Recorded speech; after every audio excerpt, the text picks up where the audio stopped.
نحمدہ و نصلی علی رسولہ الکریم اما بعد فاعوذ باللہ من الشیطان الرجیم بسم اللہ الرحمن الرحیم انا نحن نزلنا الذکر و انا لہ لحافظون صدق اللہ العظیم و صدق رسولہ النبی الکریم۔ محترم ناظرین، قرآن مقدس اللہ رب العزت کی عظیم کتاب ہے، اور قرآن مقدس کو اللہ نے وہ شان اور وہ مقام عطا کیا جو باقی کسی کتاب کو مقام نہ مل سکا۔ قرآن مقدس کیا ہے؟ یوں سمجھیے اللہ رب العزت کا انسان کی طرف ایک پیغام ہے۔ قرآن مقدس کیا چیز ہے؟ یوں سمجھیے کہ اللہ رب العزت کی طرف سے انسان کے لیے محبت بھرا ایک پیغام اور محبت بھرا اعلان ہے۔ قرآن مقدس کو اللہ نے وہ مقام عطا کیا کہ باقی جتنی کتب نازل ہوئی ہیں، تورات ہے، انجیل ہے، زبور ہے، ان کے ساتھ 104 دیگر صحائف ہیں جو اللہ نے پہلے انبیاء پہ نازل کیے، انہیں وہ مقام نہ مل سکا جو اللہ نے قرآن مقدس کو مقام عطا کیا۔ کیوں؟ اس کی وجہ اس لیے کہ اللہ رب العزت نے باقی جتنی کتابیں نازل کیں وہ ساری کی ساری کتابیں ہیں، لیکن قرآن مجید صرف کتاب اللہ نہیں، یہ کلام اللہ بھی ہے۔ باقی کتابیں ہیں، کتاب اللہ ہیں، وہ اللہ رب العزت نے لکھی لکھائی کتب یا تختیاں انبیاء کو بھیج دی، لیکن اللہ نے قرآن مقدس ایسی پیاری کتاب کو نازل کرنے سے پہلے خالق کائنات نے اپنی مبارک زبان سے خود تلاوت فرمایا۔ تو قرآن مجید کتاب اللہ بھی ہے، کلام اللہ بھی ہے، جس کی کلام اللہ نے خود فرمائی۔ اور دیکھیے قرآن مجید کی کلام اللہ ہونے میں یہ شان اور یہ مقام ہے کہ خالق کائنات نے خود اس قرآن مقدس کی تلاوت فرمائے۔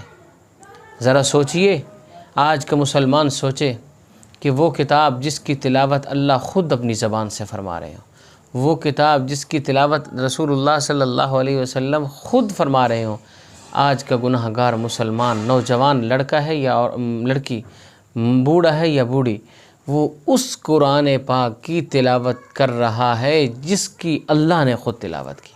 ہم سمجھ رہے ہیں ہمارے سامنے وہ کتاب پڑی ہوئی ہے، بس اس کی تلاوت کر رہے ہیں۔ ارے دیکھیں، اپنی شان کو دیکھیے، آپ دراصل اس کتاب کی تلاوت کر رہے ہیں جس کی خالق کائنات نے اپنی مبارک زبان سے خود تلاوت کی، بغیر کسی تبدیلی کی آپ اسی کی تلاوت کر رہے ہیں۔ جس کی رسول اللہ صلی اللہ علیہ وسلم نے تلاوت کی، آپ بغیر لفظی کے زبر زیر کی تبدیلی کے آپ خود تلاوت کر رہے ہیں۔ اس سے بڑی اور شان کیا ہوگی؟ اور اسی طرح اللہ نے قرآن مقدس کو کیا مقام عطا کیا؟ روایات میں آتا ہے کہ جس طرح اللہ نے پورے سال کے ہر مہینے کو خود بنایا، لیکن تمام مہینوں کا سردار رمضان المبارک کو بنایا۔ سارے دن اللہ کے ہیں، لیکن سب کا سردار جمعۃ المبارک کو بنایا۔ اللہ رب العزت نے انبیاء اور رسول سب بھیجے، لیکن سب کا سردار جناب محمد الرسول اللہ صلی اللہ علیہ وسلم کو بنایا۔ اسی طرح کتابیں اور صحائف اللہ نے خود نازل کیے، لیکن سب کا سردار قرآن مجید کو بنایا۔ اور یہ قرآن مجید کا اعجاز ہے، جب قرآن مجید جو خود بھی عظیم ہے، جو اس کے ساتھ لگتا ہے اللہ اسے بھی عظیم بنا دیتے ہیں۔ جناب رسول اللہ صلی اللہ علیہ وسلم نے فرمایا، اشراف امتی حملۃ القرآن، کہ پوری امت کے اچھے لوگ، افضل لوگ، مرتبے کے اعتبار سے، سٹیٹس کے اعتبار سے، یوں سمجھے VIP لوگ میرے بندوں میں سے کون ہیں؟ حملۃ القرآن، جو قرآن مجید کو پڑھنے والے اور اس پہ عمل کرنے والے۔ اور دیکھیے قرآن مقدس تلاوت کرنے والے نوجوان یا بوڑھا، سوچئے گا، ایک تو آپ اس کتاب کی تلاوت کر رہے ہیں جو اللہ رب العزت نے نازل فرمائی، ایک آپ اس کتاب کی تلاوت کر رہے ہیں جو جناب رسول اللہ صلی اللہ علیہ وسلم کے سینہ مبارک سے ہو کے آئی۔ کتنی خوش قسمتی ہے کہ وہ کتاب جو حضور کے دل مبارک، حضور کے سینے مبارک سے ہو کے آپ کے سینہ میں آئی۔ اس سے بڑا سینہ کوئی اعلیٰ ہوگا؟ اس سے بڑا سینہ کوئی افضل ہوگا؟ کہ جس کا تعلق حضور کے سینہ سے، جس دل کا تعلق حضور کے دل سے ہے، جو چیز حضور کے سینہ میں وہ آج کی امت کے نوجوان مرد و عورت کے سینے میں، جو حضور علیہ السلام کے دل میں آج کے مسلمانوں کے مرد و عورت کے دل میں ہے۔ اور یہاں ایک عجیب نکتہ کی بات بتاؤں، قرآن پاک میں بڑا جلال ہے۔ یہ جب حدیث پاک میں آتا ہے، بخاری شریف کی جلد اول کی روایت ہے، جناب رسول اللہ صلی اللہ تعالیٰ علیہ وسلم پر جب قرآن پاک نازل ہوا، پہلی وہی نازل ہوئی، لمبا واقعہ ہے، اس میں آتا ہے حضور علیہ السلام غار حرا میں تھے، تو جبرائیل امین تشریف لائے اپنی اصلی شکل میں. انہوں نے حضور علیہ السلام کو آ کے عرض کی، اقرا یا محمد، اے محمد صلی اللہ علیہ وسلم آپ پڑھیے. تو حضور نے فرمایا ما انا بقاری، میں پڑھا ہوا نہیں ہوں. دوبارہ انہوں نے کہا اقرا یا محمد، محمد صلی اللہ علیہ وسلم پڑھیے. حضور نے پھر یہ وہی جواب دیا. پھر انہوں نے کہا اقرا بسم ربک الذی خلق، اے میرے محبوب اس رب کی ذات سے پڑھیے، اس رب کے نام کے سے پڑھیے جس نے آپ کو پیدا کیا. تو اب میں جو بات سمجھانا چاہتا ہوں کہ قرآن مقدس کی آیات نازل تو ہوئیں، اور اس کے بعد حضور کی کنڈیشن کیفیت کیا تھی. حدیث پاک میں آتا ہے حضور صلی اللہ تعالیٰ علیہ وسلم کے جسم پہ کپ کپی طاری ہو گئی، شدت آ گئی، اور پیشانی مبارک پہ پسینہ آ گیا. حضور کانپتے کانپتے گھر تشریف لائے، کپ کپی طاری ہے. تو امی خدیجہ الکبریٰ، حضرت خدیجہ الکبریٰ رضی اللہ تعالی عنہا کو فرماتے ہیں کہ زملونی زملونی، اے خدیجہ مجھے چادر اڑاؤ. انہوں نے اڑائی، حضور نے آرام فرمایا. اب یہ اصل میں کیا تھا؟ یہ وہ جلال تھا اللہ کے کلام کا جس کی وجہ سے یہ کیفیت بن گئی. لیکن یہاں ایک بات عجیب نکتے کی ہے، جو کلام اللہ حضور صلی اللہ علیہ وسلم پہ بے دفعہ نازل ہوئی، اس کا جلال اتنا ہے، اس کی اتنی ہے وہ برکت کہ آقا پہ کب کبھی طاری ہو گئی، پسینہ مبارک آنا شروع ہو گیا پیشانی مبارک پہ. لیکن آج وہی قرآن مقدس، پورا قرآن حضور صلی اللہ علیہ وسلم کے امتی، وہ 8 سال کا بچہ ہے، 10 سال کا بچہ ہے، وہ نوجوان ہے، وہ بوڑھا ہے، وہ تلاوت کرتے ہیں، وہ اس پورے قرآن کو اپنے سینے میں سما لیتے ہیں. یعنی 8-10 سال کا بچہ ہو وہ یا 20 سال کا نوجوان ہو، وہ قرآن مقدس کو، وہ جو قرآن حضور پہ نازل ہوا، پہلی وہی پہ حضور پہ کب کبھی طاری ہو گئی، حضور علیہ السلام وہ جو مشقت برداشت نہ کر سکے، آج کا نوجوان وہ پورے اپنے سینہ میں سمو رہا ہے. تو یہ کیا وجہ ہے؟ تو یہاں بڑا عجیب علماء نے نکتہ لکھا ہے کہ ارے یہ کرم ہے حضور کا، یہ رحمت ہے حضور صلی اللہ علیہ وسلم کی. جو قرآن مقدس پہلی وہی نازل ہوئی تھی، حضور علیہ السلام کے سینہ انور میں آئی، اس سے پہلے وہ جلال ہی جلال تھا. لیکن جب میرے آقا کے سینہ انور میں تشریف لائی، دل مبارک میں تشریف لائی، حضور کے سینہ سے نکل کے اپنی امت کے سینوں میں جب گئی، تو وہ جلال جمال میں تبدیل ہو گیا، وہ جلال کمال میں تبدیل ہو گیا. تو یہ دیکھیں کتنی نسبت ہے، کتنی اعلیٰ نسبت ہے. کوئی بندہ دنیا کی کتابیں پڑھتا ہے، کیمسٹری، فزکس، بایولوجی پڑھنی چاہیے، ضرورت ہے، لیکن اس کی نسبت کہاں پہ ہے؟ کسی سائنسدان کی طرف، کبھی کسی سائنسدان کی طرف، انگلش کی کسی کی طرف. ارے تو کتنا خوش قسمت انسان ہے قرآن پڑھنے والے کہ تیری نسبت اس کلام کی طرف ہے جسے اللہ نے خود تلاوت کی. تیری نسبت اس کلام کی طرف ہے جس کی حضور نے تلاوت کی، اور حضور سے سینہ سے تیری سینہ کی طرف آیا.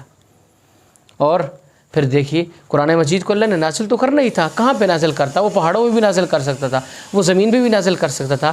اللہ نے فرمایا نہیں، یہ بڑی اعلیٰ کتاب ہے، میں نے نازل کہاں کیا؟ وَإِنَّهُ لَتَنزِيلُ رَبِّ الْعَالَمِينَ.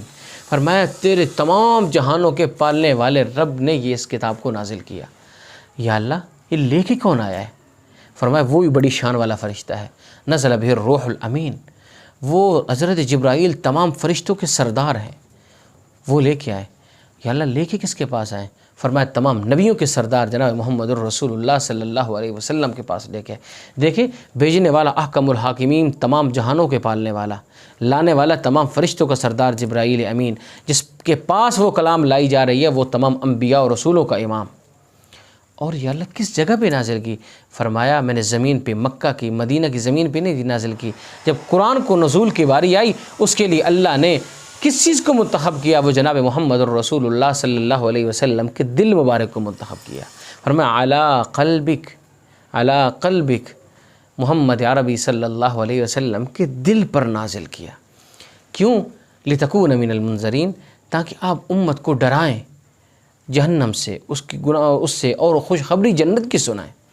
تو دیکھیں میں اس جملے پہ ہی غور کرتا ہوں کہ کتنی خوش قسمت ہے آج کا نوجوان بچہ اور بچی جو قرآن مجید کی تلاوت کر رہے ہیں جو اللہ نے کی. اور بات ذہن میں رکھیے گا، فرمایا حضرت عائشہ صدیقہ رضی اللہ عنہا نے فرمایا کہ جس آدمی کا دل چاہے کہ وہ اللہ سے گپ شپ لگائے، ہم کلام ہو، قرآن کی تلاوت شروع کر دے، اللہ سے گپ شپ لگنی شروع ہو جائے گی، ہم کلام ہونا شروع ہو جائے گا.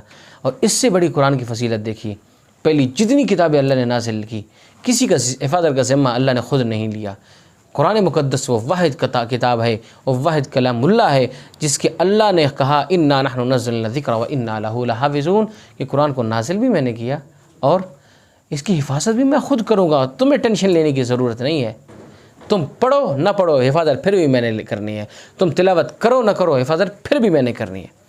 دیکھیں جیسا کہ میں نے عرض کیا، قرآن مقدس کے ساتھ جو جڑتا ہے وہ بھی اعلیٰ ہو جاتا ہے، وہ بھی افضل ہو جاتا ہے۔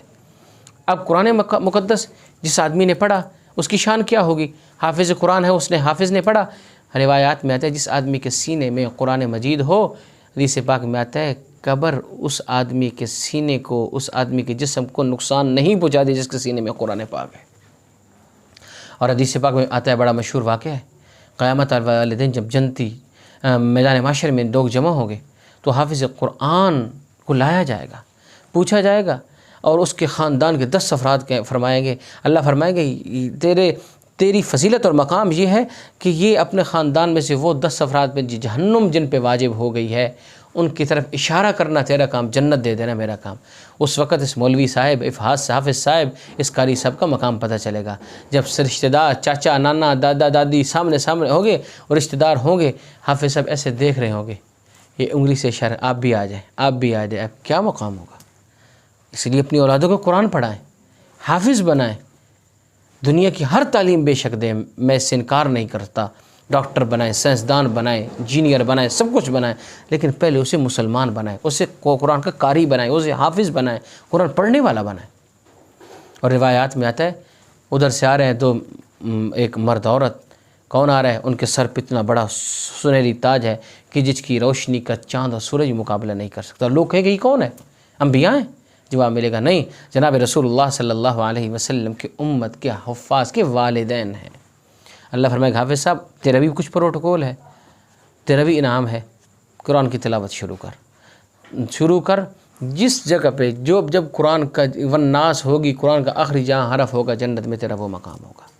تو دیکھیے کتنا بڑا مقام ہے۔ لیکن میں یہاں ایک واضح بات کر دوں، حافظ کے بڑے فضائل ہیں، لیکن یہ تمام اس حافظ کو ملے گی جو قرآن پہ عمل بھی کرتا ہوگا، یہ بات بھی ذہن میں رکھیے گا۔ ایسا نہ ہو حافظ قرآن صاحب ہوں اور کلین شیف۔ حافظ قرآن صاحب میں تنقید نہیں کر رہا، اعتراض نہیں کر رہا، عرض کر رہا ہوں، قرآن کہتا ہے گلا غیبت نہیں کرنا، حافظ صاحب گلا غیبت کر رہے ہوں۔ قرآن مقدس کہتا ہے سود نہیں استعمال کرنا لینا، وہ سودی کاروبار کر رہا ہو۔ قرآن مقدس کہتا ہے کہ جھوٹ نہیں بولنا، جھوٹ بولا جا رہا ہو۔ قرآن مقدس کہتا ہے نماز کی پابندی کرنی، وہ پابندی نہ کرے، زکوٰۃ کی ادائیگی صاحب نصاب ہونے کے باوجود زکوٰۃ نہ دے، تو پھر کیسا عمل ہے؟ یہ کیسا حافظ ہے؟ سب سے پہلی بات یہ ہے پڑھیں، بہت بڑا مقام ہے، لیکن اس پہ عمل کرنا بھی ضروری ہے۔ جب آپ قرآن پاک پڑھیں گے، عمل کریں گے، اللہ رب العزت آپ کو وہ تمام فضائل عطا فرمائیں گے۔ اور قرآن کی یہ شان ہے جو دنیا میں اس کے ساتھ دوستی لگاتا ہے، خدا کی قسم اٹھا کے کہہ رہا ہوں، کوئی قیامت والے دن یہ قرآن وفا بھی کرتا ہے، اس بندے کو اپنے ساتھ جنت میں بھی ضرور لے کے جائے گا۔ بس دعا کریں اللہ رب العزت ہمیں قرآن پاک کی تلاوت کی بھی توفیق عطا فرمائے اور قرآن پاک پہ عمل کرنے کی بھی توفیق عطا فرمائے۔ وآخر دعوانا ان الحمد للہ رب العالمین۔